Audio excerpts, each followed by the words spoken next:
ఈ నెల ఈ నెలంతా ఎన్నో మేలు ఉపకారాలతో నింపి తోడుగా ఉండి సహాయం చేసి నడిపించిన దేవుడు గనక వందనాలు.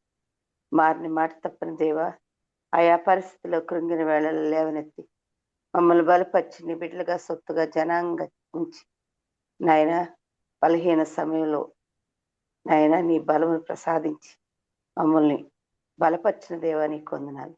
ఏ పాటి వారం ప్రభా, ఇంతలో కనబడి అంతలో మాయమై గడ్డి పువ్వు లాంటి మాకు నీ కృపనిచ్చిన దేవుడు గనక వందనాలు. నీ బిడ్డలను అనిపించుకుని యోగ్యతనిచ్చిన దేవుడు గనక వందనాలు. నీ రక్తంతో మమ్మల్ని కొని నీ స్వాస్థ్యంగా చేసుకున్నందుకే వందనాలు చెల్లించుకుంటున్నాం. మరొక్క నెలను మీరు మాకు ఇచ్చేంటున్నారు. అయినా గత నెలలో మేము చేసిన పొరపాట్లు, గత నెలలో మేము చేసిన బుద్ధిహీనమైన పనులను క్షమించండి. ఈ నెలలో నీ కొరకు నిలబెట్టుకోండి. బలహీనమని మంటి వారమని జ్ఞాపకం చేసుకోండి. ఎందుకు పనికిరాని మమ్మల్ని మీరు ఏర్పాటు చేసుకున్నందుకే స్తోత్రం చెల్లిస్తూ యేసుక్రీస్తు నామమున స్తుతిస్తూ ప్రార్థిస్తున్నాను తండ్రి. ఆమేన్. ప్రభువైన యేసుక్రీస్తు నామములో మరొకసారి వందనములు చెల్లించుకుంటున్నాను.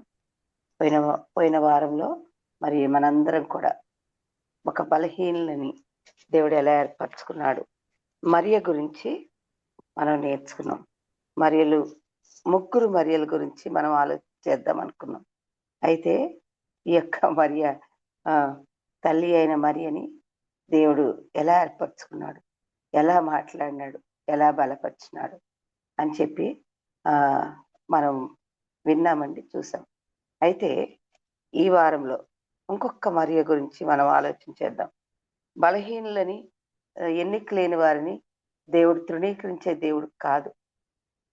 అయినా మనం ఎన్ని బుద్ధి లేని మాటలు మాట్లాడినా, ఎంత భయంకరమైన పరిస్థితుల్లో మనమున్నా, మనల్ని ఎరిగినటువంటి దేవుడు మనకున్నాడు అన్న సంగతి మనం మర్చిపోకూడదు.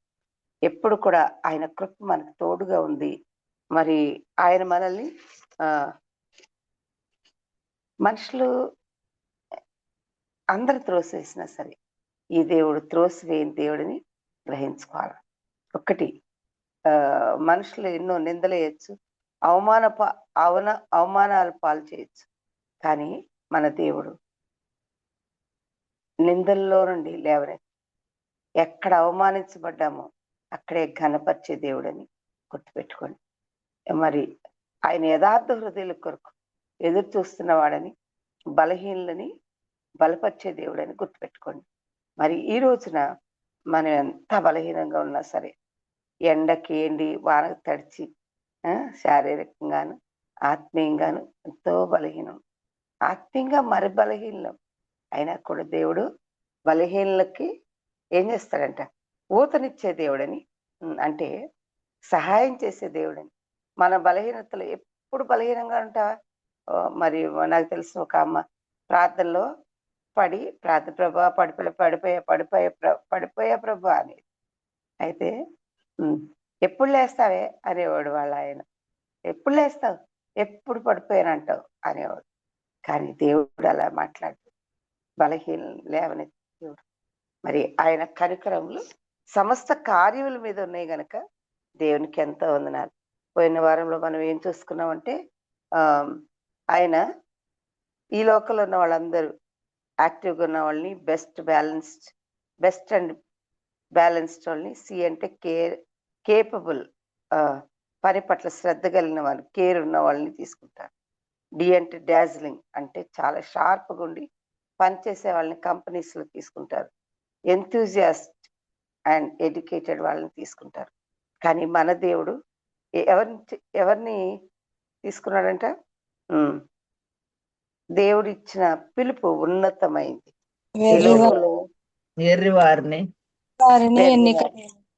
ఎన్నికలేని ఫూలిష్ ని, వీక్ ని, లోలీని, డిస్పైజ్డ్ పీపుల్ ని ఎంచుకుంటాడు. ఎవరిని సెలెక్ట్ చేసుకోగలడు అంటే, ఎవరిని సెలెక్ట్ చేసుకుంటాడంటే అవైలబుల్ గా ఉన్న వాళ్ళని, అందుబాటులో ఉన్న వాళ్ళని, తర్వాత ఒబీడియంట్ ని, హంబుల్ పీపుల్ ని దేవుడు ఎంచుకుంటాడు అని చెప్పేసి చూసాం. అయితే చాలా సార్లు మనం ఏమనుకుంటామంటే, మరి దేవుని పనికి పెద్దోళ్ళు కావాలా, బాగా స్పిరిచువల్‌గా ఉండేవాళ్ళు కావాలా. కొంతమంది అంటారు కదా! నేను బాగా చదువుకొని హ్మ్. అన్నిట్లో మంచిగుండి అప్పుడొస్తారు. మంచిదే. కానీ ఈ లోపల మనకిచ్చిన సమయం గడిచిపోవచ్చు. హ్మ్. అన్నిట్లో ఎప్పుడు పర్ఫెక్ట్‌గా అయితాం? We are not perfect. అందుకని ఒక భక్తుడు ఏమంటాడంటే hmm. We are like a pencil. ఆ!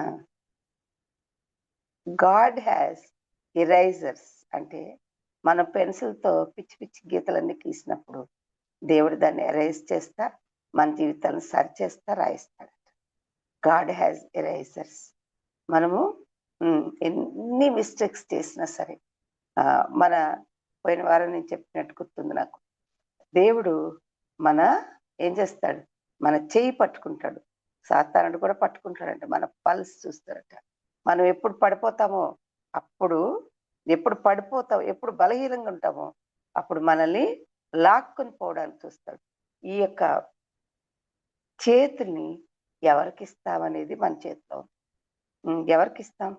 స సర్వసాధారణంగా బాగా త్వరగా తొందరగా పడిపోయి సాతానుడి చేతిలో మనం చేయి పెట్టేస్తాం. అయితే దేవుడు అంటున్నాడు కదా! ఇదిగో హంబుల్ పీపుల్‌ని దేవుడు వాడుకుంటున్నట్టుగా చూస్తున్నాం. చాలా మంది వంకలు చెప్తా ఉంటారంట.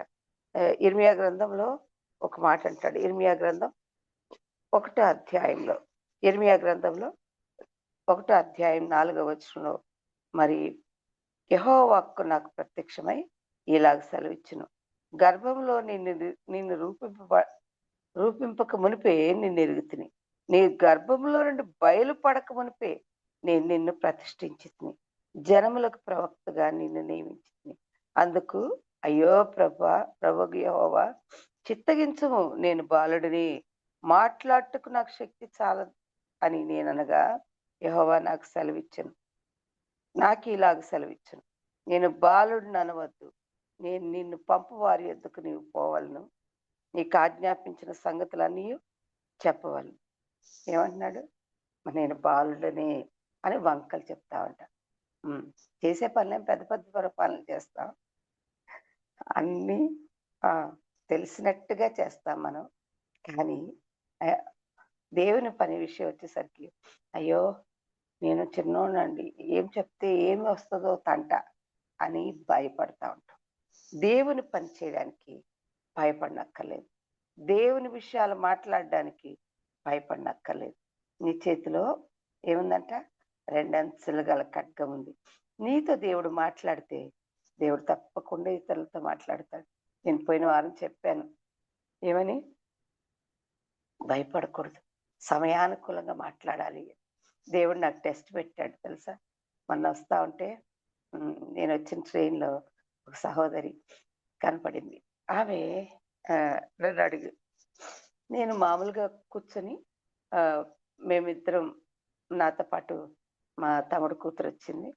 నేను కూర్చొని మాట్లాడుకొని ప్రార్థన చేసుకొని పడుకుందాం తినేసి కొన్ని రొట్టెలు మిగిలినయి పక్కన పెట్టి అన్నమైతే ఓపెన్ చేయలేదు. పాపం మన ఏమంటారు ఆహ్, అక్ ఆ సిస్టర్ గారు మాకు ప్యాక్ చేసిచ్చారు. అన్నీ ప్యాక్ చేసిచ్చారు. చాలా ఎక్కువ ప్యాక్ చేసేసారు. మేము తినేది కొంచెమే. కానీ రొట్టెలు అన్నీ ఆహ్, ఏమంటారు కూర అన్నీ కట్టిస్తే నేనేం చేశానంటే ఎందుకు వేస్ట్ చేయడం? నేను వేస్ట్ చేయను ఫుడ్డు. తీసుకెళ్ళి ఇచ్చేస్తాననమాట. ఎవరికిస్తారంటే ఏసీ కోచ్‌లు అన్నీ సప్లై చేస్తారు కదా! బెడ్‌షీట్లు అయన్నీ ఇస్తారు కదా! వాళ్ళకి తీసుకెళ్ళి ఇస్తాను. వాళ్ళు తింటారు నాకు తెలుసు. ఎప్పటినుంచో అలవాటు నాకట్లా. ఇంకొంచెం ఎక్కువ తీసుకెళ్తా. ఎందుకంటే ఎప్పుడన్నా ఛాన్స్ దొరుకుతదేమో సువార్త చెప్పడానికని. అయితే తీసుకెళ్ళి ఇచ్చాను. "తీసుకుంటావా నాన్న" అంటే, "ఆ! ఇవ్వండి అమ్మా" అని చెప్పి గబగబా హ్యాపీగా తీసుకొని పోయినాడు. ఇచ్చేసొచ్చాను. తీసుకొని అబ్బాయి ఆహ్, బాక్స్ కడిగేసి తీసుకొనొచ్చాడనమాట. అయితే ఈ ఈమె గమనిస్తా ఉంది. అన్నీ గమనిస్తుంది. చాలా సీరియస్‌గా కూర్చుంది. నేనేం మాట్లాడలేదు. గప్‌చుప్పున "ప్రభా గివ్ మీ ఎ ఛాన్స్" అని చెప్పి అడుగుతున్నా. మరి ఛాన్స్ ఇస్తా గానీ దేవుడు ఎట్లా నిలబెట్టుకుంటాడో తెలీదు మనకి అని చెప్పి ప్రభా హ్మ్. చాలా టయర్డ్‌గున్నాను. అసలు మార్నింగ్ ప్రయాణం చేసెళ్ళి మళ్ళీ ఈవినింగ్ ట్రైన్ ఎక్కేసాను. అయితే ఆమె టీటీ వచ్చింది ఒక 1 అవర్ తర్వాత. పడుకునేటప్పుడే వచ్చిందనమాట. వస్తే పద్మకుమారి అందాను. యెస్ మ్యామ్ అని. వచ్చారా? ఆ! వచ్చానండి. ఇంకొక అమ్మాయి జెసికా దెబోరా అంటే వచ్చిందండి అని. వచ్చాను మేడం అంది. ఓకే అన్నాను. ఏంటి? వెంటనే ఆమె పద్మకుమారి అంటే హిందూ పేరుంది కదా! అంది. అంటే అవునమ్మా అని. అంటే మీరు బోర్న్ హిందువా? క్రిస్టియన్ లాగా కనపడుతున్నారు అంది. అవునండి నేను క్రిస్టియన్‌నే అన్నా. బోర్న్ హిందూనా? బోర్న్ క్రిస్టియనా? అని అడుగుతుంది. అంటే బోర్న్ హిందూ. కాకపోతే దేవుడిని నమ్ముకున్నాను నేను అన్నా. అదేంటి? మనది వదిలిపెట్టి నన్ను నమ్ముకోవడం ఏంటి? అంటుంది. అంటే నేనన్నాను చాలా పూజలు చేసేదాన్ని. ఎన్నో పూజలు చేసేదాన్ని. కానీ ఒక టైమొచ్చింది. మరి మా అమ్మగారిని వదిలిపెట్టేసి, మా నాన్నగారిని 48 ఊర్లకి డాక్టర్ గారు. మా అమ్మగారిని వదిలిపెట్టేశాను. మేము నలుగురం రోడ్డు మీదకొచ్చాం. ఎవ్వరూ ఆదుకోలేకపోయినారు. కానీ దేవుడు యేసుప్రభు దేవుడిని నమ్ముకోండి. మా అమ్మగారికి క్యాన్సర్ వచ్చింది. 3 నెలల కంటే ఎక్కువ రోజులు బతకదని చెప్పారు. ఆ టైంలో మరి యేసుప్రభు దేవుని దగ్గరికెళ్ళాలంటే మేమెళ్ళాం. ఈ దేవుడేం చేస్తాడనుకున్నాను నేను. ఇంతమంది దేవుళ్ళు నిత్యము పూజలు చేసి కొబ్బరికాయ రోజు కొట్టి మరి 3 కోరికలు కోరుకునేదాన్ని నేను. అయినా కూడా ఆ 3 కోరికలు ఎప్పుడు నెరవేరలేదు. ఒకటి మా నాన్న తాగకూడదు. మా అమ్మని కొట్టకూడదు. రెండోది మా ఇంటికేమైనా చుట్టాలు రావాలి. తర్వాత మా ఇంట్లో నెమ్మది రావాలి. అంతేకాదు ఇవన్నీ కూడా నేను కోరుకున్నాను. కానీ అవేమీ ఎప్పుడు కూడా నేను పొందలేకపోయాను. కానీ యేసు ప్రభు దేవుని దగ్గరికెళ్ళినప్పుడు అనుకున్నా. ఈయన ముట్టకూడదు. ఈళ్ళని ముట్టుకుంటే నాకు ఏదో అంటొస్తది అని అనుకునేదాన్ని. కానీ అక్కడికెళ్ళిన తర్వాత నా మనసులో మా నాన్న కమ్యూనిస్ట్ పార్టీ లీడర్ అని అనుకున్న. దేవుడు లేడనుకున్నాను. కానీ దేవుడు లేడని మనసులో అనుకోంగానే వచ్చి చెప్పినారు. దేవుడు వాక్యంలోంచి దేవుడే మాట్లాడినాడు. దేవుడు లేడని బుద్ధిహీనులు తమ మనసులో అనుకొందురు అని చెప్పి మాట్లాడినారు. నేను ప్రశ్న వెంబడి ప్రశ్న మనసులో యేసుకుంటే బైబిల్‌లోంచి ఓపెన్‌గా దేవుడు మాట్లాడినాడు. ఈ దేవుడు మాట్లాడే దేవుడని తెలుసుకున్నానంటే, "ఆ! మీ దేవుడు మాట్లాడతాడా?" అంటుంది. అవును. ఈ దేవుడు మాట్లాడాడు. ఆ రోజు నా హృదయంలోకొచ్చాడు. నాకు తండ్రిగా ఉన్నారు. నేను నా పాపం ఒప్పుకొని విడిచిపెట్టాను. ఆ రోజు నుంచి ఈ రోజు వరకు నాకు తండ్రిగా ఉన్నారు. అయితే మీ అమ్మకేమైంది? అంది. మా అమ్మ 3 నెలలన్నామని ప్రభువుని దగ్గరికి నడిపిచ్చాను. యేసుప్రభు దేవుడిని నమ్ముకున్న తర్వాత మూ 3 నెలల్లో చనిపోతది. థర్డ్ స్టేజ్ దాటిపోయింది అన్నామని దేవుడు 30 సంవత్సరాలు బతికిచ్చాడు. అయితే అందులోకెళ్ళిపోయావా? అంది. ఇందులోకెళ్ళడానికి ఏం లేదండి. డాక్టర్లు చేయెత్తేసినప్పుడు ఈ దేవుడు మన పాపం నిమిత్తం, మన రోగం నిమిత్తం ఆయన మృతి పొంది చనిపోయి తిరిగి లేచిన దేవుడని నేను తెలుసుకొని మరి నా హృదయాన్ని ఆయనకిచ్చాను. మరి ఎవరైనా మేలు చేస్తే ఆ! మరి మనం ఏం చేస్తాం? థాంక్‌ఫుల్‌గా ఉంటాం. ఈ దేవుడు నాకు మేలు చేశాడు. అంతేకాదు నా పాపం క్షమించాడు. నాకు నెమ్మదినిచ్చాడు. సమాధానం ఇచ్చాడు. అమ్మనిచ్చాడు. ఇంతకంటే ఏం కావాలి? నాకు తండ్రి వదిలిపెట్టేశాడు గానీ, తల్లిని బ్రతికించిన దేవుడు. మరి నేను థాంక్‌ఫుల్‌గా ఉండాలి కదా! అన్నా. అవును కదా! అంది. మరి నువ్వెందుకు ఇందులోకొచ్చేసావు? అంది మళ్ళీ. అంటే నేనన్నాను కదా! ఆ! నువ్వు ఇందులోకి ఎందుకొచ్చావు? అంటే మా మా అమ్మని దేవుడు బతికిచ్చాడు గనక అన్నా. అంతేకాదు నా పాపం తీసివేసిన దేవుడని నేను నమ్మాను గనక అన్నా. అవునులెండి అంటుంది. అని హ్మ్. ఇంక అందులోనే ఉండిపోతావా? అంది. అంటే అవును. ఎందుకెళ్ళాలి? అంటే అందులో లేనిది ఇక్కడ నాకు దొరికింది. నాకు కావాల్సింది ఇందులో దొరికింది. నేను చస్తే పరలోకం పోతానని భరోసా దొరికింది. అందుకని నెమ్మది, సంతోషం, సమాధానం దొరికిందని. అవునా? మీరు క్రిస్టియన్స్ మెస్మరైజ్ చేస్తారు గదా! అంటుంది. ఏంటి మీరు మెస్మరైజ్ అయిపోయారా? అన్నా. నేనేం అవ్వలేదులెండి అంది. అంటే నాకెవరు చెప్పలేదు. యేసుప్రభు దేవుడని నాకెవరొచ్చి చెప్పలేదు. కానీ దేవుడే నాతో మాట్లాడాడు. అనని చెప్పంగానే హ్మ్. అమ్మో! ఆ! ఒకవేళ ఈ దేవుళ్ళు చేసుంటే ఇందులోనే ఉండేదానిగా అంటే అవునన్నా. అంటే మరి చేయలేదు గనక నువ్వు అందులోకెళ్ళిపోయావు కదా! ఆ దేవుడు చేసేసాడులెండి మీకు మంచి మేలే చేశాడు అంటుంది. అన్ని ప్రశ్నేస్తుంది, ఆమె జవాబు చెప్తుంది. నేను అనుకున్నా, ప్రభా ఈమె కోసమే నన్ను పంపించావేమో. నిజమేనండి. దేవుడు అవకాశాలు ఇస్తాడు. క్లిష్ట సమయాల్లో దేవుడు ఓపెనింగ్స్ దయచేస్తాడు. అమ్మ నేను పడుకుంటున్నా అండి. అప్పటిదాకా నిద్ర రాలేదంటది. ఎన్నో ప్రశ్నలు వేసిందండి.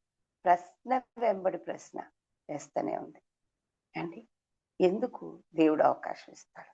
ప్రతి మనిషికి అవకాశం ఇస్తాడు. చూడండి, హేరోదుకు కూడా యూదులకు రాజుగా పుట్టినవాడు ఎక్కడ అని అవకాశం ఇచ్చాడు. శత్రువుకు కూడా అవకాశం ఇచ్చాడు. తనను అమ్మి వేస్తాడని తెలిసిన యూద ఇస్కరియత్ కూడా అవకాశం ఇచ్చాడు. దేవుడు ప్రతి మనిషిని ప్రేమిస్తున్న దేవుడు. ఆయన అవకాశాలు ఇచ్చుకుంటానే పోతుంటాడు. అయితే మన అవకాశంలో మన ఇష్టం వచ్చినట్టు మాట్లాడకూడదు, కానీ ఛాలెంజ్గా తీసుకొని దేవుడిచ్చిన అవకాశాన్ని వదులుకోవద్దు. అట్లా అని బుద్ధిహీనమైన మాటలు మాట్లాడకుండా దేవుడు నాకు కృపనిచ్చాడు. ప్రభా నాయన నెమ్మదిగా ఓపిగ్గా జవాబు చెప్పాను అనమాట. ఆమె ప్రశ్నిస్తుంది, ఆమె జవాబు చెప్తుంది. మరి ఇందులో నిండిపోతారంటే ఉంటానండి అన్నా. తప్పకుండా ఉంటాను, నాకు ఏమైనా ఉంటాను, ఎందుకంటే నాకు మేలు చేసిన దేవుడు అని చెప్పాను. అండి మనకు అవకాశం వచ్చినప్పుడు తప్పకుండా చెప్పండి. కానీ నేను చెప్పాను కదా పోయిన వారం, పాముల వలె వివేకులను పావురం వలె నిష్కపటంగా ఉంటాడు. దేవుడు మనకు చేసింది చెప్తే చాలు. ఏదో ఒక టైంలో నేనన్నాను, నెమ్మది, సమాధానం, సంతోషం, పరలోకం ఈ లోకంలో ఎక్కడ కొనుక్కోలేము. అమ్మను కూడా కొనుక్కోలేము. ఎంత డబ్బులు పెట్టినా ఇవి దొరకవు. కానీ యేసుప్రభు నాకు ఇచ్చాడు అన్నాడు. ఆయనే ప్రాణం పెట్టి నన్ను కొనుక్కున్నాడు. ఎందుకంటే గొప్ప త్యాగమే ఉంది అన్నాను.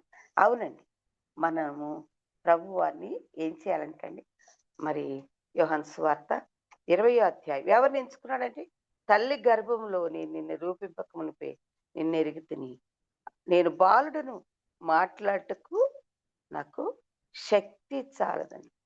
అయితే బలహీనతలో నా శక్తి పరిపూర్ణమవుతుంది అంటాడు. మనం ఎప్పుడు బలహీనమో దేవుడు అప్పుడు మనల్ని వాడుకోవడానికి ఇష్టపడుతున్నాడు. ఇదిగో ఏమంటున్నాడు తెలుసా, నీకు ఆజ్ఞాపించిన సంగతులన్నీ చెప్పవలను, వారికి భయపడకు, నిన్ను విడిపించుటకు నేను నీకు తోడై ఉన్నాను. ఇదే యెహోవా. అప్పుడు యెహోవా చేయి చాపి నా నోరు ముట్టి ఇలాగ సెలవిచ్చును, ఇదిగో నేను నీ నోట నా మాటలు ఉంచున్నాను, పెళ్ళగించుటకును. ఏం పెళ్ళగిస్తాం? ద రూట్స్ విచ్ ఆర్ చాలా లోతు పాతుకుని పోయిన రూట్స్ ని పెళ్ళగించగలం. దేవుని వాక్యం అనే పొలుగు పట్టుకుని, మన బలం ఏంటి? యేసుప్రభు యొక్క పునరుద్ధానం, దాన్ని పట్టుకుని పెళ్ళగించగలం. విరగగొట్టుటకును. ఏం విరగొడతాం? మనుషులు కాదు. మనుషులు ఏమంటే కాపురాలు కాదు విరగొట్టడానికి. ఏం విరగొట్టడానికి పిలిచాడంటే దేవుడిని? ఏం విరగొట్టడానికంటే పాపం యొక్క బలమును, శాపము యొక్క ప్రతి దాన్ని, దుష్టుని చేతులు విరగొట్టడానికి నిన్ను నన్ను ఏర్పాటు చేసుకున్నాడు. బలహీనమే, బుద్ధిహీనమే, మాట్లాడడానికి శక్తి లేని వారమే, కానీ విరగొట్టుటకును వాని యొక్క చేతుల నుండి బలవంతులంగా బయటికి లాక్కరావడానికి, విరగొట్టుటకును, నశింప చేయుటకును, అంధకార శక్తుల యొక్క ప్రభావాలను నశింప చేయడానికి దేవుడు ఏం చేస్తాడంటే నిన్ను వాడుకుంటాడు. ఎట్లా అంటే, ఒకరోజు నేను వాక్యం చెప్తా ఉన్నా ఒక స్లమ్లో. అంటే అక్కడికి వెళ్ళి చిన్న ఏమంటారు ప్లేస్ ఉంది. ఆ ప్లేస్లో వాక్యం చెప్తున్నా. అందరూ వచ్చి కూర్చున్నారు. నేను వాక్యం మొదలు పెట్టానా లేదు, ఒక పిల్ల కయ్యమని ఏడుస్తుంది. ఎంత గట్టిగా అంటే చెవులు గియ్యమనేటట్టు ఏడుస్తుంది. మళ్ళీ నేను వాక్యం ఆపేయంగానే ఆ పిల్ల గప్చిప్పైపోతుంది. మళ్ళీ 3-4 సార్లు అట్లా చూశాను. వెంటనే ఆ పిల్ల కళ్ళల్లోకి చూసి, యేసు నామమున దుష్టుని చేతిలోంచి బిడ్డని విడిపిస్తున్నాను. వాళ్ళ అమ్మని విననీయకుండా చేసే సాతాను యొక్క ప్రభావాన్ని యేసు రక్తం ద్వారా కొట్టివేస్తున్నానని చెప్పగానే కప్చిప్గా అయిపోయిందండి. నా దగ్గర ఒక చిన్న చాక్లెట్ ఒకటి తీసి ఆ పాపకిచ్చి నా మనసులో అనుకున్నా, యేసు నామములో బీ క్వైట్ అని చెప్పి ఆ పిల్లకి ఇచ్చారనమాట. మాట్లాడలేదండి. ఎందుకో తెలుసా? మనకి పవర్ ఇచ్చాడు. ఆయన వాక్యం వెల్లడి ఒకటి తోడని, there is a power in the word of God. మన నోట్లో ఏం లేదు కానీ దేవుని వాక్యములో శక్తి ఉంది. అనేకుల్ని ఇది బలపరుస్తుంది. చచ్చే వాళ్ళని బలపరుస్తుంది. చచ్చే వాళ్ళని బతికిస్తుంది ఈ వాక్యం. శక్తి గలదట. యేసు నామములో ఎంతో గొప్ప శక్తి ఉంది, పవర్ ఉంది. అందుకని మనుషులు మారుస్తుంది. దొంగలను మార్చే దేవుని వాక్యం, వ్యభిచారులను మార్చే దేవుని వాక్యం. మనలో ఏం లేదు. వాళ్ళేమనుకుంటారంటే మన మీద చేసేసాం అనుకుంటారు. కాదు, దెర్ ఇస్ అ పవర్. ఎట్లా? ఆయన సృష్టిని మాట చేత సృష్టించిన దేవుడు, సర్వాన్ని సృష్టించిన దేవుడు. ఆయన మాటలో శక్తి ఉంది. అయితే పడద్రోయుటకును ఏంటంట, పడదోయడానికి దుర్గములు, వాడి కట్టిన దుర్గములు, వాడి కట్లని నుండి విడిపించడానికి, కట్టుటకును అనేకల జీవితాలను కట్టడానికి, నాటుటకును దేవుని మందిరంలో నాటేయడానికి నిన్ను నన్ను పిలిచిన దేవుడు ఆయన. నేను ఈ దినమున జనముల మీదను రాజ్యముల మీదను నిన్ను నియమించి తిని. నా పిలుపు ఏంటంటే భూదిగంతాల వరకు నిన్ను నా సాక్షిగా ఏర్పరచుకున్నాను అని చెప్పి దేవుడు నాతో మాట్లాడు. భూదిగంతాల వరకు ప్రభువా, ఇంట్లోంచి బయటకు వెళ్తే మా తమ్ముడు వాళ్ళు తోడు లేకుండా బయటకు వెళ్ళను నేను. అంత పిరికిదాన్ని. భూదిగంతాల వరకు వెళ్తాను. నవ్వుకున్నా నేను. అమ్మ, ఇంత పిరికిదాన్ని, ఇంత భయంకరమైన పరిస్థితిలో ఉన్నదాన్ని నేనే వెళ్తాను అనుకునేదాన్ని. అని మీకు తెలుసా, దేవుడు ఎన్నో స్థలాలు తీసుకెళ్ళినాడు, ఎక్కడెక్కడికో తీసుకెళ్ళాడు. ఏ యోగ్యత లేని నాకు అవకాశం ఇచ్చాడు. నేను అడిగేదాన్ని, ప్రభా నేను ఎప్పుడు కోరుకోలేదు, నేను ఎక్కడికో వెళ్ళాలని కోరుకోలేదు. కానీ దేవుడే అన్ని ప్రాంతాలు, చాలా చోట్ల నా చదువు నిమిత్తమే కానీ వెళ్ళినప్పుడు సువార్త చెప్పుకోవడానికి అవకాశం ఇచ్చాడు. ఎక్కడెక్కడ వాళ్ళను అవకాశం ఇచ్చాడు. ఎందుకు చెప్తున్నా అంటే, మనం వెళ్ళే ప్రతి స్థలంలో మనం బ్లెస్సింగ్గా ఉండాలి, విడిపించాలి. అంధకార శక్తుల ప్రభావం నుంచి మనుషులను విడిపించడానికి నిన్ను దేవుడు వాడుకుంటాడు. అయితే నువ్వు సరిగ్గా ఉండాలి. నీ జీవితం సరిగ్గా లేకుండా నువ్వు వెళ్ళి సువార్త చెప్తే, నేను ఒక సంఘటన చెప్పినట్టు గుర్తుంది. ఒక పాస్టర్ గారు పాపం ఆయన జీవితం సరిగా లేదు, బలహీనుడైన. మరి ఆయన వెళ్ళి ఉపవాస ప్రార్థన పెట్టాడంట. ఒక ఆమెకు దెయ్యం పట్టిందని, వచ్చే మొండి దెయ్యం ఇది పోవట్లేదని రాత్రి అంతా ప్రార్థన చేసి పొద్దున్నే మళ్ళీ చేద్దాం, ఈ రోజంతా చేద్దాం, ఆమెకున్న దెయ్యం వదిలిపోద్దంటే ఆ దెయ్యం పిలిచిందంట, అని పిలిచిందంట. వామ్మో, ఈమె పిలుస్తుంది ఏంటి అనుకుంటే ఇట్లా ఇట్లా పిలిచిందంట. పిలిస్తే రాగానే ఏం చెప్పిందంట తెలుసా? దగ్గరికి రమ్మని చెప్పి పిలిచిందంట. పిలవంగానే ఏదో చెవులో చెప్తుందేమో అని దగ్గరికి వెళ్ళంగానే అప్పు అని ఊసిందంట మొత్తం మీద. ఎస్, దేవుని పేరిట ఉచ్చాటన చేస్తున్న సేవకులను అనుకరిద్దాం అనుకున్న ఎవరిని, మంత్రగాళ్ళు వాళ్ళ పిల్లల్ని ఏం చేస్తుంది? అట్లనే చేస్తా, యేసు నామములో నేను కూడా చేస్తాను. చాలా మంది యేసు ప్రభు పేరు చెప్పుకొని చాలా పనులు చేస్తారు. ఇలాంటి బుద్ధి లేని పనులు చేయదు. నాకు అవమానాలు పాలవుతారు, బట్టలు చింపేసినాయి అంటండి దయ్యాలు. మన జీవితం ముగ్గురికి తెలుసట. ఒకటి, దేవునికి బహాటంగా తెలుసు. నువ్వు చేయబోయేది, ఆలోచన చేస్తుంది ఆయన సర్వాంతర్యామి. అంతేకాదు, మనల్ని ఎరిగినటువంటి దేవుడు. మన అణువులో మనం ఏం ఆలోచన చేస్తున్నామో ఎరిగినటువంటి దేవుడు ఆయన. అంతేకాదు, సాతానుకు తెలుసమ్మా, నువ్వేమై ఉన్నావో వాడికి కూడా తెలుసు, నీ అంతరాత్మకు తెలుసు. ఇవన్నీ మన మీద సాక్ష్యం చెప్తాయట. అందుకని మన జీవితం బలహీన. ప్రభా, నువ్వు నన్ను పంపిస్తున్నావు కానీ నేను బహు బలహీనరాలు, ఐఎమ్ సో వీక్ అని చెప్పి ఒప్పుకుంటే దేవుడు నిన్ను బలంగా వాడుకుంటాడట. అయితే ఈ దినం జనముల మీద, రాజ్యం మీద నేను నిన్ను నియమించి ఉన్నాడు. He has appointed us. నియమించడం అంటే ఏంటి? He has appointed us before we are born. ఎంత ఆధిక్యత! నువ్వు పుట్టక ముందే నువ్వేంటో తెలిసిన దేవుడు, నేనంటే ఏంటో తెలిసిన దేవుడు. హి హాజ్ అపాయింటెడ్ అస్. ఈమె మరి ఇంకొక మరియ సంగతి మనం చూస్తే యోహాను సువార్త 20వ అధ్యాయం. ఎందుకు మనల్ని ఇలాగు మనల్ని ఎందుకు ఎంచుకున్నాడు దేవుడు అంటే, క్రీస్తు కొరకు నిలబడ్డానికి ఎంచుకున్నాడట. దానియేలు గ్రంథం 3వ అధ్యాయం 17వ వచనం. పరిస్థితులు మన ఎదుట సరిగ్గా లేనప్పుడు దానియేలు గ్రంథం 3వ అధ్యాయం 17వ వచనం చదువున్నాను. ఎవరైనా చదవండి.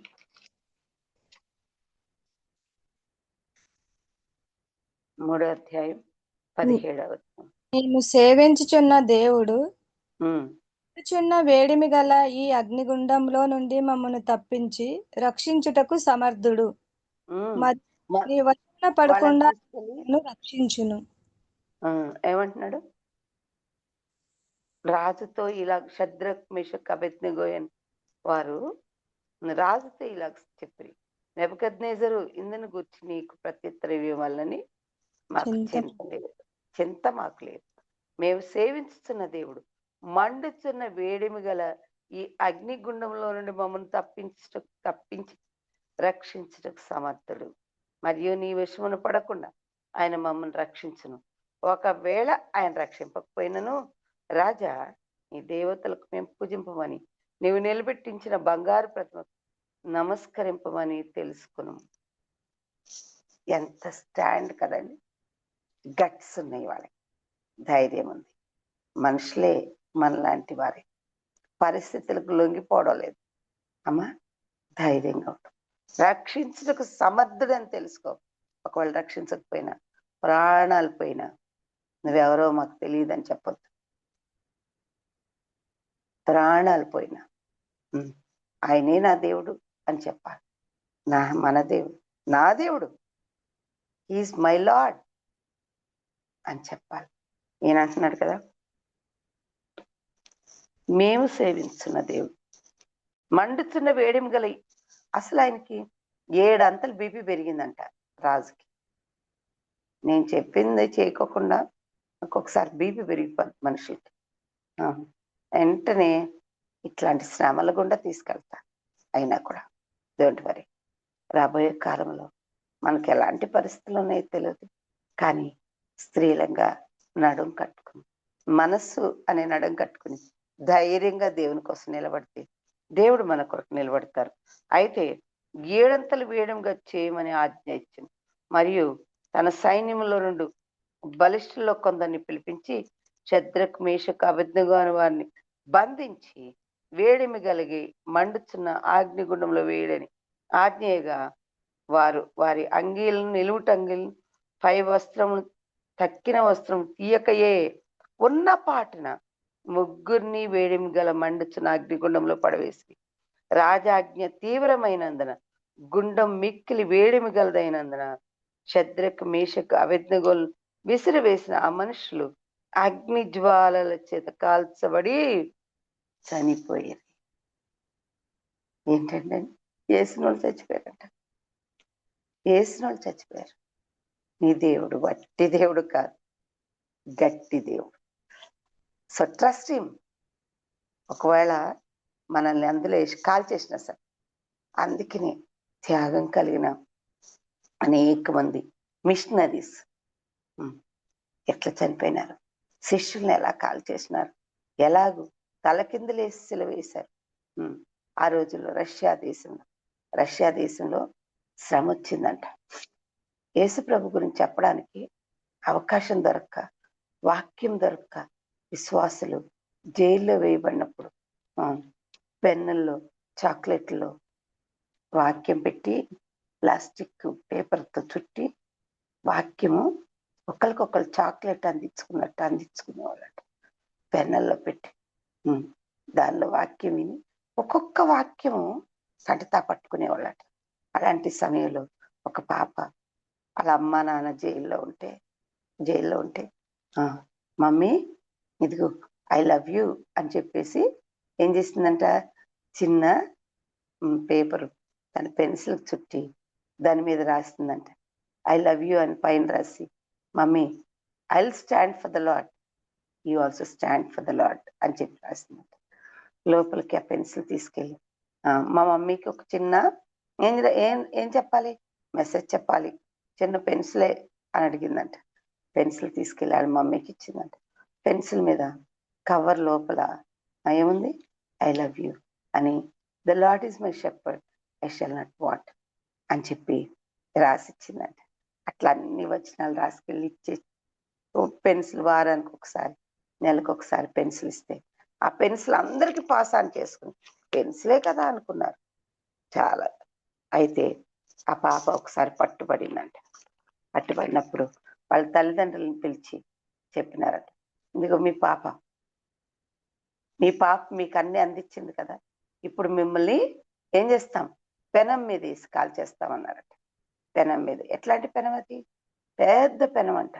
విశ్వాసులు బతికుండగాని దాని మీద ఫ్రై చేయడం మొదలుపెట్టారు. అమ్మా నాన్నల్ని ఫ్రై చేసేస్తా ఉంటే, అమ్మా మీరు చనిపోయినా పర్లేదు, నేను దేవుని కోసం నిలబడతాలే అందంట. తల్లిదండ్రులు ఇద్దరు నిలబెట్టి, చెప్పండి ఇప్పుడు వదిలిపెట్టేస్తారా యేసు ప్రభుని, దాని మీద నిలబెట్టారంట. నిలబెడితే కాళ్ళన్నీ కాలిపోయి తోళ్ళు దానికి అంటుకుపోతున్నాయండి.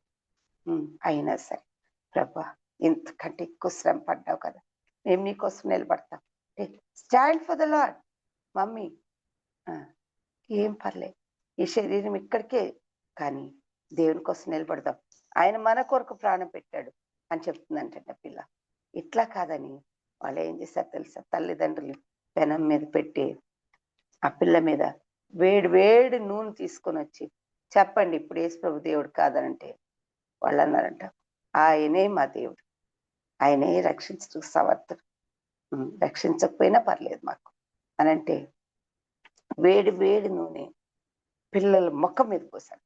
ఆ పాప ముఖం మీద పోసినప్పుడు ఆ కళ్ళు పట్టును పేలిపోయి శబ్దం వచ్చి మొత్తం కనుగుడ్డు మీద నుంచి లోంచి ఆ యొక్క లోపల ఉన్న నీరంతా కారిపోయింది.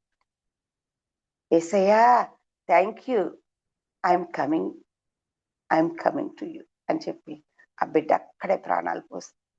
ఆ బిడ్డది శరీరం అంతా వేడి మసలే నూనె ఆ బిడ్డ మీద పడినప్పుడు నల్లగా అయిపోయి ఆ మంట, యేసయ్యా థ్యాంక్ యూ అని చెప్తుందంటండి. ఆ బిడ్డ విశ్వాసం చూసి తల్లిదండ్రులు ఇద్దరు, thank you Lord for giving us this opportunity అంటున్నారంటండి వాళ్ళు. Thank you Lord, help us to die for you. ఎన్ని కష్టాలు వచ్చినా నిలబెట్టుకో ప్రభు అని ప్రార్థన చేశారండి. ఉందా మనకంత ధైర్యం? ఇదిగో అక్కడ ఏమంటుందో తెలుసా, మండుచున్న ఈ అగ్నిగుండంలో నుండి రక్షించుటకు సమర్థుడు. అయితే ఏమైందంట, ఆ మనుషుల్ని బంధించి రాజుకు షద్రకు మేషకు అబేద్నెగోయను ఆ ముగ్గురు మనుషులు బంధింపబడిన వారే వేడిమి గల మండుచున్న ఆ గుండంలో పడగా, రాజుకు నెబుకద్నెజరు ఆశ్చర్యపడి తీవ్రముగా లేచి, మేము ముగ్గురు మనుషులను బంధించి అగ్నిలో వేస్తాం కదా అని తన మంత్రులను అడిగాను. వారు రాజా సత్యమే, వారు సత్యమే అని రాజుతో చెప్పి ఉత్తరం ఇచ్చారు. అందుకు రాజు, నేను నలుగురు మనుషులను బంధకంలో లేక బంధించబడిన వారి బంధకములను దేవుడు విడిపించాడు. బంధకములో లేక సంచరించి చూస్తున్నాం, వారికి ఏ హానియు ఏమీయో కలగలేదు. నాలుగవ వాని రూపం దేవతల రూపం పోలిందని వారితో ప్రత్యుత్తరం ఇచ్చిన. అంత నెబుకద్నెజరు వేడిమిగల మంచిన ఆ గుండం వాకిలి దగ్గరకు వచ్చి, షద్రకు మేషకు అబేద్నెగోయను వారలారా, మహోన్నతుడకు దేవుని సేవకులారా, బయటికి వచ్చి నా ఎద్దుకు రండి అని పిలవగా, ఎవరు వెళ్తారండి తీసుకురావడానికి? పైనుంచి వేసిన వాళ్ళే కాలిపోయారే, కిందకి అగ్నిలో నుండి ఎవరు తీసుకొస్తారు వాళ్ళని? Who can bring them up? మండుచున్న వేడిమి గల అగ్నిలో నుండి బయటికి వచ్చి నా ఎద్దుకు రండి అని పిలిచాడట. అండి దేవుడు, నీ దేవుడు సమర్థుడు. Is able God. అంతేకాదు శద్రకు మేషకు అబద్ధంగా ఆ అగ్నిలో నుండి బయటికి వచ్చారు. ఎలా వచ్చారు?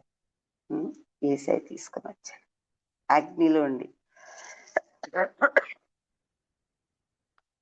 అధిపతులు, సేనాధిపతులు, సంస్థానాధిపతులు, రాజు యొక్క ప్రధానమంత్రులతో కూడా వచ్చి ఆ మనుషులను పరీక్షించి దే హ్యావ్ టెస్టెడ్ దెమ్. వారి శరీరంలో అగ్ని ఏ హాని చేయకుంటే వారి తల వెంట్రుకల్లో ఒక్కటైంది కాలిపోకుండా. అందుకనే అంటున్నాను, మీ తల వెంట్రుకలన్నీ లెక్కింపబడి ఉన్నవి. అవునానా? మనం దేవుని కొరకు నిలబడ్డాం. తల వెంట్రుకలు కూడా లెక్కించి కాలిపోకుండా. కనీసం అగ్ని వాసన కూడా అంటలేదట. అగ్ని వాసన కూడా అంటలేదు. పైన వేసిన వాళ్ళని కాలిపోయి చచ్చిపోయినారు అందులో పడి.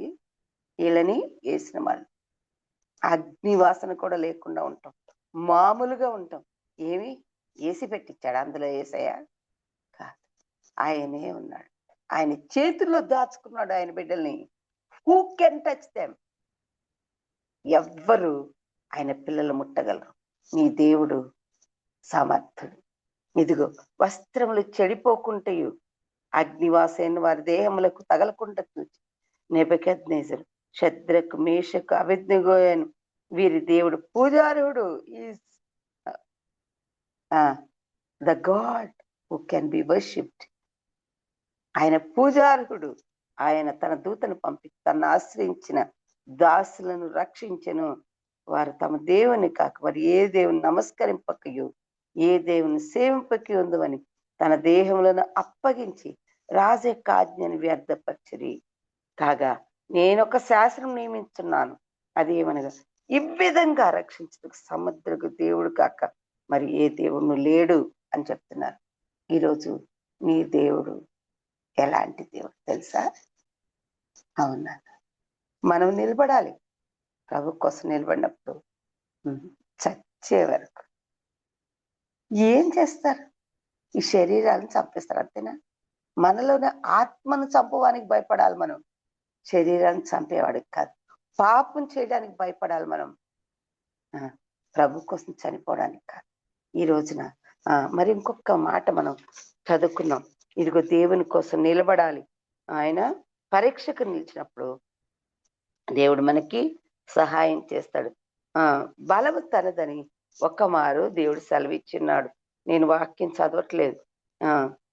ఆయన 147 కీర్తన 5వ వచనం చదవండి. 147 కీర్తన 5వ వచనం చదవండి. ప్రభువు గొప్పవాడు, ప్రభు గొప్పవాడు, ఆయన అధిక శక్తి గలవాడు, ఆయన అధిక శక్తి గలవాడు, ఆయన జ్ఞానమునకు మితి లేదు. ఎస్, ఆయన అధిక శక్తి గలవాడు గనక మనల్ని నిలబెట్టే దేవుడు. ఈ రోజున మత్తయి సువార్త యోహాను సువార్త 20వ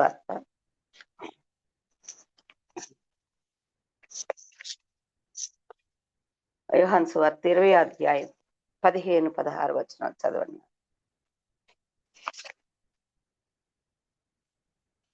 యేసు, అమ్మా ఎందుకు ఏడ్చుచున్నావు? ఎవరిని వెతుకుచున్నావు? ఎందుకు ఏడ్చున్నావు? ఎవరిని వెతుకుచున్నావు అని ఆమె అడగగా, ఆమె ఆయన తోటమాలి అనుకొని, అయ్యా, నీవు ఆయనను మోసుకొని పోయిన ఎడల ఆయనను ఎక్కడ ఉంచితిరో నాకు చెప్పుము, నేను ఆయనను ఎత్తుకొని పోదునని చెప్పాను. యేసు ఆమెను చూచి, చాలమా, ఆమె ఏం చేసిందో తెలుసా? ఆదివారమున ఇంకనూ చీకటిగా ఉన్నప్పుడు మగ్ధలేని మరి పెందరక్కడ సమాధి ఎద్దుకు వచ్చి సమాధి మీద ఉండిన రాయి తీయబడి ఉంటే చూచినాం. కనుక ఆమె పరిగెత్తుకుని సీమోను పేతురు వద్దకును యేసు ప్రేమించిన ఆ మరి యొక్క శిష్యుని ఎద్దుకు వచ్చి ప్రభు సమాధిలో నుండి ఎత్తుకుని పోయి ఆయన ఎక్కడ ఉంచారో ఎరుగమని చెప్పింది. ఏమంటే పరిగెత్తుకుని పోయిందంట. ఉమ్, సమాధిలో కనపడపోయేసరికి ఇంకా సమాధుల్లోనే వెతుకుతున్నారా? ఉమ్, సమాధుల్లోనే వెతుకుతాం మనుషుల ప్రేమని. యేసయ్యను కూడా ఎత్తుక్కుంటాం అందులోని. ఎందుకో తెలుసా? హ? మరి సున్నం కొట్టిన సమాధులు అన్నారు చూడండి. ప్రభు ప్రేమని మనుషులు ఎందులో వెతుకుతారు? చచ్చిన మనుషుల్లో వెతుకుతారు. ఉమ్, ఎక్కడ వెతుకుతారు? మన మనము మనం చూపిస్తాం ప్రేమ. అదే ప్రేమను తిరిగి ఎక్స్పెక్ట్ చేస్తాం. చచ్చిన సమాధుల్లో వెతుకుతారట. కొంతమంది మనుషులు సమాధుల్లాగానే ఉంటారు. Very hard. ఆ సమాధుల్లో వెతికితే ఏం దొరుకుతాయి? ఎండిన ఎముకలు, గబ్బు, కుళ్ళిపోయిన వాసన. కానీ యేసుప్రభు వారు తిరిగి లేచిన సమాధిలో ఆయన ఇక్కడ లేడు, ఆయన లేచి ఉన్నాడు అంటున్నాడు. ఎందుకు ఏడ్చున్నావని వారు, అమ్మాయి ఎందుకు ఏడ్చున్నావు అని 13వ వచనం ఆమెను అడగ్గా, ఆమె నా ప్రభుని ఎవరో ఎత్తుకొని పోయారు, ఆయన ఎక్కడ ఉంచరో నాకు తెలియలేదని చెప్పింది. ఎవరో ఎత్తుకుపోయారు అనుకుంటుంది. ఆమె ఈ మాట చెప్పి వెనక తట్టి తిరిగి యేసు నిలిచి ఉంట చూచెను గాని ఆయన యేసు అని గుర్తుపట్టలేదు. మన వెనకాలే ఉంటాడు ప్రభు. ఎన్నో కార్యాలు చేస్తాడు, ఎన్నో అద్భుతాలు మన జీవితంలో చేసి ఉండొచ్చు. కానీ పరిస్థితులు సరిగ్గా లేనప్పుడు, సమాధుల్లో వెతికినప్పుడు ఏం దొరుకుతాయి? ఏం దొరకవు. ఏంటంట? ఖాళీ సమాధులు కనపడతాయి, ఖాళీ సమాధులు కనపడతాయి, ఖాళీ ప్లేసులు కనపడతాయి, ఖాళీగా ఉంటాయి. ఎక్కడెక్కడో ఎతుకుతాం ప్రేమని, ఎక్కడెక్కడో ఎతుకుతాం మనల్ని ఓదార్చేవాడిని, ఎక్కడెక్కడో చూస్తాం మనకు సహాయం చేయాలని. ప్రభువును మోసుకెళ్ళడానికి ఖాళీ సమాధులు కాదు కావాల్సింది, విశ్వాసం. విశ్వాసం నీలోనే ఉన్నాడు. చాలాసార్లు నీ లోపలే ఉండి కనపట్టలేదేంటి? నాలో ప్రభుని పిలుచుకున్నాను, ఇంకా కనపట్టలేదేంటి అని అనుకుంటున్నాం కదా. ఇదిగో మనం కూడా అప్పుడప్పుడు మన సమాధి కూడా యేసయ్యను మన లోపట సమాధి చేసేస్తాం. ఎక్కడెక్కడో వెతుకుతాం. తోటమాలి అనుకుందట, మన పరిస్థితులు బాగలేనప్పుడు యేసయ్యను గుర్తుపట్టే అవకాశం ఉండదు. దేవుని వాక్యం చదువుకుందాం, దేవుడు ఏం వాగ్దానం చేస్తున్నాడో విందాం, ఆయన ఏం మాట చెప్తున్నాడో గ్రహించుదాం అనుకో. ఏం చేస్తాం? మనుషుల్లో వెతుకుతాం. ఫస్ట్ మనుషుల దగ్గరికి వెళ్తాం. పరిగెత్తుకుపోయిందంట ఆమె మనుషుల దగ్గరికి వెళ్ళి ఇంటి దగ్గర కూర్చున్న వాళ్ళకి చెప్తుంది, అయ్యా సమాధి ఖాళీగా ఉంది, యేసయ్యను ఎవరో ఎత్తుకుపోయారు అని. నువ్వు కూడా మనుషుల దగ్గర పోయి ఏడవద్దు. నీ పరిస్థితులు బాగలేనప్పుడు ప్రార్థన చేయి, యేసయ్యను వెతుకు. యేసయ్య ఎక్కడ వెతుకుతావు? ఎక్కడ వెతుకుతావు? వాక్యంలో వెతకాలి, ఆయన చేసిన కార్యాల్లో వెతుకు. ఇంత మునుపు ఎన్ని కార్యాలు చేశాడు ఒక్కసారి లిస్ట్ రాసుకోండి మీరు. ఎన్ని కార్యాలు, ఎప్పుడెప్పుడు ఏం చేశాడు మేళ్ళన్నీ ఒక డైరీలో రాసుకోండి, చిన్నదే కానీ పెద్దదే కానీ. మళ్ళీ దాని లిస్ట్ అంతటిని చూడండి. నీకోసం ఎన్ని కార్యాలు దేవుడు చేశాడో ఆలోచన చేస్తే సాతానుడు తప్పకుండా ఓడిపోతాడు. తెరవబడింది సమాధి. క్రీస్తు పునరుద్ధానంలో మన బలం ఉందండి. అందుకనే ఈ రోజున వెనక తట్టు తిరిగి యేసుని నిలిచి చూచాను కానీ ఆమె గుర్తుపట్టలేదట. ఎందుకు ఏడ్చున్నావు? అందుకు యేసు, ఎందుకు ఏడుస్తున్నామా? నీ ఏడుపు ఎందుకోసం? ఒకసారి లిస్ట్ రాసుకున్నావా? లిస్ట్ రాసుకో. ఎందుకోసం? నేను కూడా భలే ఏడ్చేదాన్ని. మా పాపం పెళ్లి కాకముందు, ప్రభా ఎప్పుడు చేస్తావు? ఎవరి పెళ్లి కానలాగా నా బిడ్డ పెళ్లి ఎప్పుడు చేస్తావు? ఎంతో మంది పెళ్లిళ్ళు నేను కుదిర్చాను, చేశాను, ప్రభా ఎప్పుడు చేస్తావు నా బిడ్డ పెళ్లి అని ఏడ్చేదాన్ని. తర్వాత ప్రభా పిల్లలు లేరే అని ఏడ్చేదాన్ని. దేవుడు టైంలో ఇస్తాడు, అద్భుతంగా ఇస్తాడు. దానికి మనీ ఎట్లా? It's not my business. ఎందుకంటే ఆయన తన రక్తంతో కొనుక్కున్నాడు, ఆయన చేయగల సమర్థుడు. నేను ఆయనను ఎత్తుకుని పోదును అంటుంది. ప్రభువా నీవు ఆయనను మోసుకుని పోయిన ఆయన్ని ఎక్కడ ఉంచుతావో నాతో చెప్పు, నేను ఆయన్ని ఎత్తుకుని పోదునని చెప్పు. నిజంగా ఆడవాళ్ళకి ఒక మగాడిని ఎత్తుకుని పోయేంత శక్తి సామర్థ్యత ఉంటుందా? కానీ షీ సో బ్రేవ్. ఎట్లయినా నా దేవుణ్ణి పట్టుకొని నేను ఎత్తుకుని పోతా. ఉందా నీకు ధైర్యం? ప్రభువుని మోసుకొని పోయే ధైర్యం ఉందా? మోసుకొని పోవాలని. చచ్చిన ప్రభువును కాదు, పునరుద్ధానుడైన ప్రభువుని మోసుకొని పోవడానికి రెడీగా ఉండాలి. నేను ఆయనను ఎత్తుకుని పోదునని చెప్పి యేసు ఆమెను చూచి మరియా అని పిలిచాడు. ఎంత చక్కగా పిలిచాడండి. మరియా, ఈరోజు నేను పేరు పెట్టి పిలుస్తున్నా నీ తండ్రి ఆయన. He knows you. ఒక్క అణువుగా ఉన్నప్పటి నుంచి నువ్వు తెలిసినాను. ఈరోజు నిన్నెంత ప్రేమగా పిలిచే తండ్రి ఎవరున్నారు? What a wonderful God we have. మనము మనల్ని పిలువని దగ్గరికి వెళ్ళకూడదు. నిన్ను పేరు పెట్టి అమ్మా అని పిలిచేవాడు. ఇదిగో చూడండి, మరియా అని పిలుస్తున్నాడు. అని పిలిచిన ఆమె ఆయన వైపు తిరిగి ఆయనను హెబ్రీ భాషలో రబూనీ అని పిలిచిందంట. ఆయన వైపు తిరగాలి మనం. ఎటువైపు తిరుగున్నావు? ఆయన వైపు తిరిగి చూడండి. అసలు ఆమె తిరిగే ఉంది. ఎట్లా? ఆయన వెనకకు తిరిగి ఆయనను చూచి తోటమాలి అనుకుంటుంది. ఇంకా తోటమాలి అనుకుంటుంది. నువ్వు కూడా తోటమాలి లెక్కలో పెట్టావా దేవుణ్ణి? అవునమ్మా. ఇదిగో ఆయనను చూచి తోటమాలి కాదు, నీ దేవుడు సజీవుడని నువ్వు గుర్తుపట్టినట్లయితే రబ్బూని అంటే బోధకుడా. The Bible teachers. ఇది బోధకుడు మనకి. ఆయన వాక్యమే మనకు బోధిస్తుందండి. ఆయన ధర్మశాస్త్రం మనకు బోధిస్తుంది. ఆయన రబ్బూని అని పిలిచింది. ఆ మాటకు బోధకుడు అని అర్థం. ఏ సామెత నేను ఇంకను తండ్రి ఎద్దుకు ఎక్కిపోలేదు గనక నన్ను ముట్టుకొనవద్దు. అయితే నా సహోదరుల ఎద్దుకు వెళ్ళి నా తండ్రియు, ఎవరంట ఆయన? నా తండ్రియు మీ తండ్రియు, నా దేవుణ్ణు మీ దేవుణ్ణైన వాని ఎద్దుకు ఎక్కిపోవచ్చున్నానని వార్త చెప్పమని మగ్ధలేని మరియ వచ్చి నేను ప్రభువును చూచితిని, ఆయన నాతో ఈ మాటలు చెప్పిన శిష్యులకు తెలియజేసిన. చూడండి, తెలియజేసిందంట. ఈరోజు నీవు నేను కూడా శిష్యుల వద్దకు పోయి తెలియచెప్పాల్సిన అవసరం ఉందమ్మా. ఆయన సజీవుడు, ఆయన లేచి ఉన్నాడన్న సంగతి చెప్పాలి. కొంతమందికి పాపం ఇంట్లోనే కూర్చొని ఏం గోళ్ళగిల్లుకుంటా ఉన్నారేమో, ఎటు తోచని పరిస్థితిలో ఉన్నారేమో.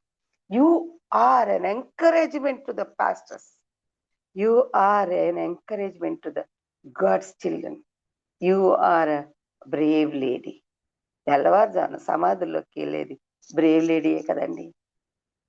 అవును, దేవుడు ఒక బలహీనమైన ఘటాన్ని తన మహిమ ఐశ్వర్యాన్ని పెట్టి పంపించినాడు. తన యొక్క పునరుద్ధాన శక్తిని నింపి పంపించినాడు. ఈ రోజున వెళ్ళాలి, ఎంకరేజ్ చేయడానికి లేవాలి. ఏ విధంగా ఎంకరేజ్ చేస్తావు, ఎలా చేస్తావో బలపరచడానికి దేవుని బిడ్డల దగ్గరికి వెళ్ళాలి. వెళ్ళి నీ దేవుడు సజీవుడు అని చెప్పగలవా ఈ రోజున? అవునండి, దేవుడు మనకు అలాంటి కృపనిచ్చాడు. ఎంత బలహీనలో చూడండి. తోటమాలి అనుకు గుర్తుపట్టలేనటువంటి ఆమెకి తను తాను ప్రత్యక్షపరచుకున్నాడు ప్రభు. నీకు ప్రత్యక్షపరచుకోవడానికి తన పునరుద్ధాన శక్తి చాలు. ఈ రోజున ప్రభా, నేను అలాంటి కృపను నాకు ఇవ్వు అని చెప్పి దేవుణ్ణి అడగాలి. మరి ఈ రోజున అలాంటి కృపను, నీకు పునరుద్ధాన శక్తిని తను వాడుకోవడానికి నిన్ను బలంగా నిలబెట్టుకుని ఒక్క మరియ నిలబడింది. వెతికి ఆయన్ని మోసుకుని పోతానని నీకుందా అలాంటి ధైర్యం, అలాంటి కృప దేవుడు నీకు నాకు ఇచ్చిన ప్రార్థన చేసుకో. Stand for the lord. ఈరోజు ఏంటి? నిలబడాలి.